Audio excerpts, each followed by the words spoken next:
Good morning, good afternoon, good evening, wherever it is you're coming from. Thanks for joining. I am so excited to be here today. I have somebody that I'm just thrilled to talk to and introduce, and I'm going to do kind of a different introduction than I normally do. So this person that I am here with has been performing for over 12 years in burlesque. She is the Green Fairy in the Vegas show Absinthe. She has over 26,000 Instagram followers and has performed in over 2,800 shows in 12 countries and 98 cities. This is getting crazy, but I'm not done yet. She is the star of the hit documentary Getting Naked, and she has been named one of the top 50 burlesque performers in the world 4 times. One time isn't enough. 4 times. The one and only Hazel Honeysuckle. Thank you for joining. Thank you for having me. I wanted to kind of butter you up a little bit there to get you ready for the interview to talk about all that kind of stuff. So that was my favorite introduction ever. Good. I'm glad that could cover it. Check off your list. Best intro ever. Well, thank you so much for joining. I really, really appreciate it. I've been really blown away lately. I have a whole bunch of really cool interviews coming out. I've been reaching out to people on Instagram, and people have very graciously given me their time to do this. So very appreciative of this, because I actually first saw you in a performance about 11 years ago. So way back early in your career. And we're going to get to all that really cool stuff coming up. But as I always say, you can never really know about who somebody is until you know kind of who they were and how they started. So if maybe you just want to give us a little bit of backstory about how you got into this kind of show business, if you will. I kind of came at it backwards, really. Not backwards, but not really on purpose. I grew up in Maryland. I moved to New York City to study photography. And after that was done, I was working as a graphic designer. Part of my job at this company was to make a calendar of events going on, like cool events in New York City. And that's how I found out about burlesque, that it existed.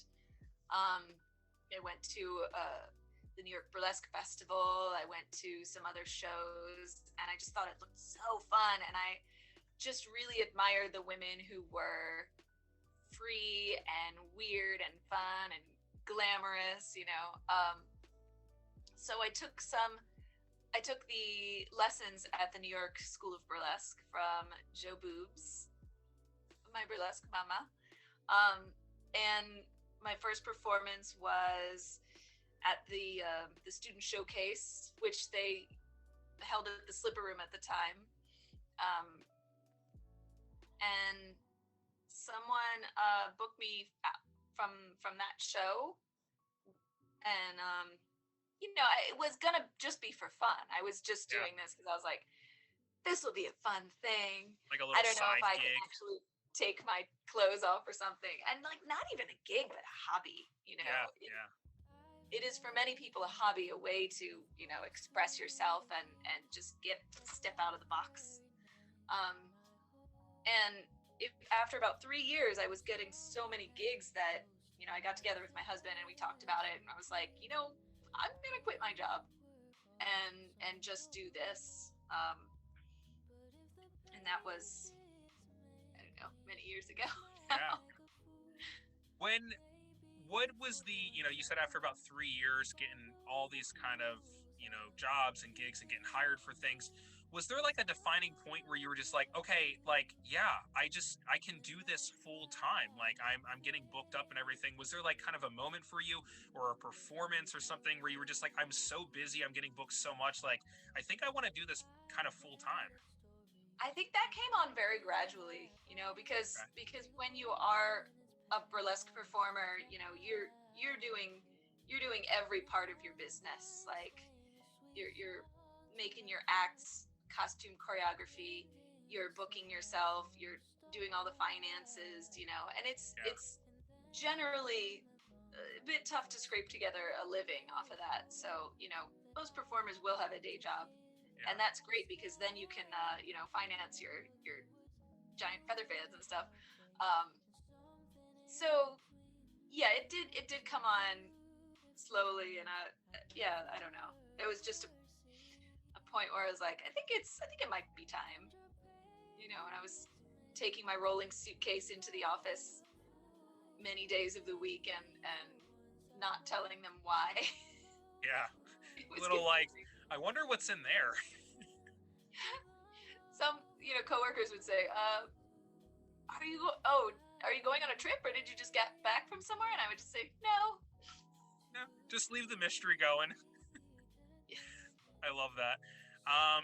Do you have any particular, in that kind of rise and coming to that realization that this is something you really enjoyed and wanted to do, any particular moments throughout your career of like that have stood out, of like favorite moments that you've had, or people that you've met, or places you've performed, any just like favorite moments? I think one of the best experiences of my career has been performing in Atlantic City. This producer, Alan Valentine, and his wife, they put on a show called the Burlesque Show at the Borgata in Atlantic City, and I performed with them every year until I moved out to Vegas. And they still have the show going. It's fantastic. But he just called me up one day, and he hadn't really, worked with burlesque performances before. So he called me up, and he had seen a video of mine on YouTube where I didn't remove my bra. So I didn't go full down to pasties because of the nature of the gig that the video was from. And he was so adorable and shy, and he had to work his way up to like, oh, would you actually go down to pasties? And I thought he was going to ask me something crazy, because he was like, I really don't want you to think, bad things or whatever. And he finally was like, would you go down to pasties? I was like, oh yeah, that's what I do. Don't worry. Yeah. Sweet guy. Yeah. But that's, that's a show in a 2,000 seat theater. And, wow. they just treated us so well and put us on this huge stage, and we got to do production numbers with props, and they had these wonderful dancers. So that was a thing where I would go down to Atlantic City every week. And that was when I really felt like, I'm a professional performer. Yeah. That's where you're feeling. You're like, wow, all right, I'm going to Atlantic City. It seats 2,000 people. Like, I'm doing something right here, I think. Yeah. That's really cool. Yeah. So hearing that and seeing your background, which I think you win the award for best background of an interview that I've done. Talk to me about that aspect, the costumes, like, because I was always so curious, like, do you come up with your own costumes? Do you make them? Do you have anybody that helps you? Do you get to choose colors, designs? Like, what is that process like? And, I'm sure that, or I shouldn't say I'm sure, you weren't always making burlesque costumes your whole life, right? So, like, that process of learning how to do that, like, just kind of, talk to me about that process as a whole. Well, for burlesque, the costume is really, the costume is a lot of the performance, because it's a striptease, it's your choreography, it's your character, it's you can't separate the costume from the burlesque. Yeah. I had been sewing a little bit before I started doing burlesque, but I really didn't have a lot of skills then. I have worked real hard on getting new skills, and since the beginning, I have made nearly all of my own costumes. I have yet to go up to corsets. I don't do corsets yet, but I have always made nearly all of my own costumes, and I think that's one of the things that's allowed me to just kind of go crazy with my own creativity. I spend a lot of time, like way more time than I could afford to pay a costumer to make my costumes. So, but that's a big help. Do do you keep them as they are? Do you ever repurpose them? Do you have some all-time favorites that you just like have like on display, or are you always like working with them or different ones? How does that work? There are a few, that I made earlier in my career that I've kind of revamped or redone. Like, I have a Cookie Monster number that's a huge favorite with people, and the Nice. first version was really just pieces of blue leopard print spandex kind of cut up with ribbon tied around for the skirt, and then later on I got invited to do a burlesque festival with the Cookie Monster as a headliner, and I thought now is the time. I redid the dress in like double layer velvet, and that's always really fun when you can take something you've been doing and put more into it than you could at the beginning. But yeah, I have all my costumes. I don't know if I'll ever be able to part with any of them. That's a cool room full of stuff. That's awesome. I love that. I mean, so we talked about that, the kind of origins and going through it and different experiences. Now, for those of you that might not know, Absinthe that you're currently involved with is a huge show in Vegas. I mean, multiple magazines and papers and critics and stuff have named it like one of or the best show that Vegas has ever put on. I have personally seen it with my wife a couple times. We love the show, and you are the Green Fairy. For people that don't know about it, check out Absinthe. You can't bring up the page or a poster or the website without seeing you kind of on the cover. You're there. You open the show and you're for the closing and all that. So, Absinthe is a huge thing. So talk to me about that. Like, what was that process like auditioning for? Is that how it went? Did you have to audition? What was that process like for you? Well, the show has been going for 10 years. Yeah. We just had the anniversary, and I've only been with the show for 3 years now. So, I didn't create the character or the show, but I was very lucky to be brought in as the new Green Fairy, and they came and saw me in the Slipper Room in New York, actually. Oh, okay. I got a text one night from another performer who's worked with them before that I worked with at the Slipper Room. Juliette Lesmuse, queen of burlesque. She's in the Getting Naked documentary as well. Yeah. And she said, by the way, you should do a singing number tonight because there's some people that are coming to see you. Little inside info. Yeah. So I met them and we talked, and they invited me to come and perform in Absinthe in LA. We did a run in LA for I believe it was 8 weeks, and I was not the fairy at that point. I was we called me Misty West 88th Street, and I did a burlesque number, and I sang for one of the other acts, and then the following year they invited me out to Vegas. So we did some singing auditions. They had seen me perform, but they hadn't seen me do that many different singing numbers. So we did that.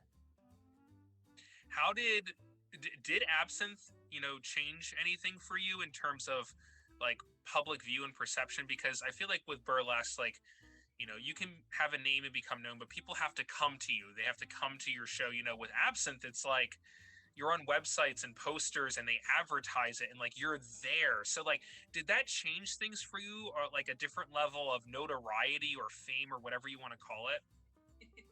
Well, not that much. I mean, we don't use my stage name in the show or generally in the publicity, which was, part of the agreement originally, which is fine. It's kind of funny being incognito around the city, because in the show I have a red wig, and no glasses, and it's very, very rare. Like, people do not recognize me. Oh, really? Okay. Which is fine with me because I'm a little bit shy usually. So it's changed my lifestyle a lot. Living in New York City in a shared apartment with my husband and a roommate, and now out here in Vegas, because things are just wider out here. I have a house and my beautiful costume room. Yeah, a costume room. That's been really different, and just working in a show where you're part of a bigger production, so you're not doing everything yourself like you are as a freelance burlesque performer. That's been different. Yeah. You kind of touched on something. It was actually going to be my next question. Your character, Hazel Honeysuckle, like how are you different in your life compared to her? Because she's very like, she's very extrovert. She's very like, look at me. She's very performance. Is she like cathartic for you? Is it a way to like get out things that you're thinking and feeling, or is it more natural to you, or is it very different than you? I think it's who I'd like to be all the time. Yeah. But am not. I do have a lot of social anxiety. I'm not a fan of huge parties. So which makes sense. You work in Vegas, right? So yeah, right. I perform on stage. I wear really ostentatious things a lot of the time, and yet I'm afraid to talk to groups. But I think you find that a lot in performing Yes, circles. You do. Yeah. Which is very interesting. I know somebody who is an actor, and when they're performing on stage or on film, I mean they typically play very flamboyant characters, very outspoken characters, and in their actual life they are perfectly fine sitting in the corner with a book being undisturbed, which is very interesting to me. Yeah, so I kind of the similar vibe, right? So let's talk about what's going on right now in terms of, we've had this pandemic, everything's shut down, obviously Vegas completely shut down. What has life been like for you for the past year? Like, what's been going on for you? What have you have you been working on any projects? Like, what's been going on for you for the past year or so? Well, we shut down, and thankfully I've got this house and my husband, and unemployment. Thank goodness for unemployment. Yeah. Kept us afloat. We were fine. We were very lucky to be in a situation that we're in. We did a lot of relaxing, a lot of streaming TV, playing board games. The good stuff. We got a few new 2-player board games. That's important. Okay. And I made some costumes that still haven't seen the stage. But I also wanted to create something, and so for months I was batting around this idea of doing a Star Trek calendar, where I would do some photo shoots dressed up as different aliens, and as I got into a little more research, I realized it was going to be a bit expensive to do all of the, once you get body involved and prosthetics. So I've expanded it to a whole book. I have a Kickstarter running right now. It's called Boldly Stripped. You can find it on my website, hazelhoneysuckle.com. I'll put all the links and everything in the description below. Thank you. Yeah. Yeah, and I didn't actually end up launching it until I had gone back to work, but it was a project born out of the pandemic and just having the inability to do anything creative that I've been used to doing. So how's the project coming? Are you kind of in the midst of it right now? Are you finishing up? Like, how's that process actually going? And is it everything you hoped it would be? Are you happy and like feeling really good about it? I'm feeling super good about it. We launched it a week ago. We've got 3 more weeks to go. We are already 220 some % funded. So wow, that's amazing. It's definitely happening. We've completed 2 of the photo shoots. The goal is 12. Although I will be announcing some stretch goals. So if we make it, we're gonna do a couple more photo shoots and add pages to the books. So giving myself even more work. And then just for the rest of the year, we're gonna be creating the rest of the photo shoots and, sending updates as we go. But I'm very excited about it. That's really cool. I'm super happy for that. I think that sounds like an amazing project, a fun project. I know, like I told you before this, my wife and I are supporters, so we're definitely supporting your Kickstarter. Like I said, I'm going to put the links and everything in the description below. But I want everybody, to go check it out and definitely support Hazel, because it's a passion project that comes through so clearly, and it looks like just such a neat project. So can't wait to see the end results for that. So that's, kind of going through the history, what you have going on now, what you have coming up in the future, really exciting things. Vegas is like opening back up. Everybody's getting to come back. I told you before this, my wife and I are flying out for vacation soon. Really, really excited for that.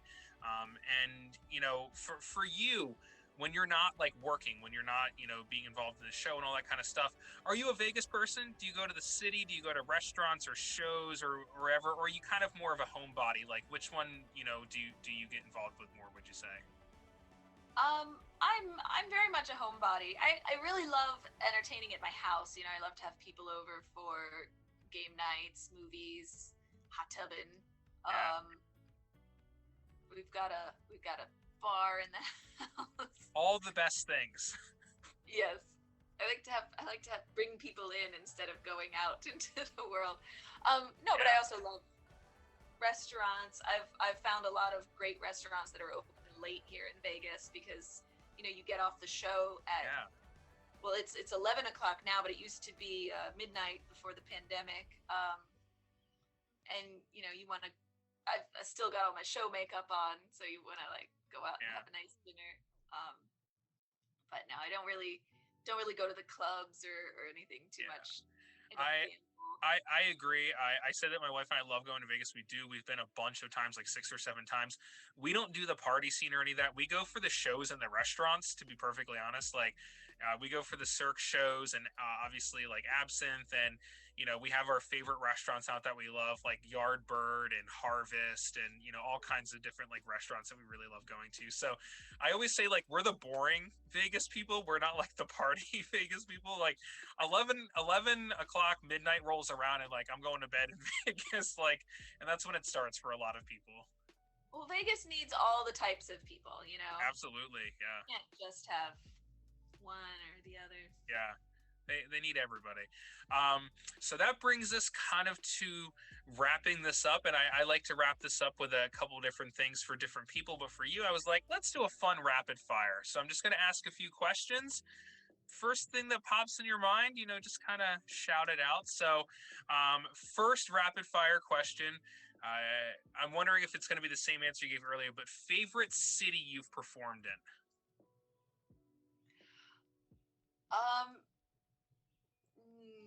New Orleans. New Orleans. Oh, okay. That's interesting. A lot of costumes in New Orleans. A lot of costumes. It's the home of jazz music, jazz and blues, and live music and burlesque are hand in hand. Yep. Unfortunately, we don't get enough live music in burlesque anymore, but it is how it started. Yeah. And it's very great cool. information. So you touched on this a little bit, so now I'm curious. Favorite post-performance snack or meal? Whiskey. Such a good answer. Whiskey. What's your favorite meal? Whiskey. So you touched on things that you like doing at home and stuff. So, but overall, if you had to pick one, what is the one thing you're most nerdy or geeky about? I'm gonna go with Star Trek. There you go.